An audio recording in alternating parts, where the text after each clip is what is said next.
ঈদ মুবারক, ঈদ মুবারক, ঈদ মুবারক। সুপ্রিয় দর্শক এবং শ্রোতা ভাই বোনেরা, আসসালামু আলাইকুম। আপনাদেরকে জানাই অভিনন্দন এবং শুভেচ্ছা। আমি মোহাম্মদ বেলাল কবিরাজ, জামালপুর রেল স্টেশন। আপনারা দয়া করে যারা জামালপুর আসবেন সরাসরি আমার সাথে সাক্ষাৎ করবেন। আর যারা এই ঈদে বাড়িতে আসছেন, মা বাবা ভাই বোন এবং স্ত্রীকে নিয়ে সুন্দরভাবে আপনাদেরকে ঈদটা কাটুক, আমি দোয়া করি। কোনো ঝগড়াঝাটি করবেন না। আর একটা কথা, স্ত্রীকে বেশি বেশি করে আদর করবেন। আর যদি আদর না করতে পারেন, দয়া করে জামালপুর রেল স্টেশন, আমি মোহাম্মদ বেলাল কবিরাজ, আমার সাথে একটু পরামর্শ করবেন। কোন আদর?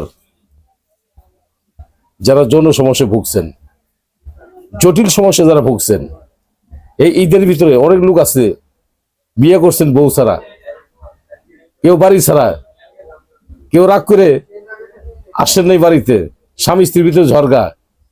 দাদা, একটা কথা বলি, স্বামী স্ত্রীর ভিতরে একটা ঝগড়াই হয়, সেটা হলো যদি স্ত্রী আপনাদের কাছ থেকে তৃপ্তি না পায়। আমি অনুরোধ করলাম আপনাকে, আসেন আমার সাথে যোগাযোগ করেন, জামালপুর রেল স্টেশন, আমি মোহাম্মদ বেলাল কবিরাজ। আর আমার মোবাইল নাম্বারটা 01727871087, এই নাম্বার আমার সাথে কথা বলুন।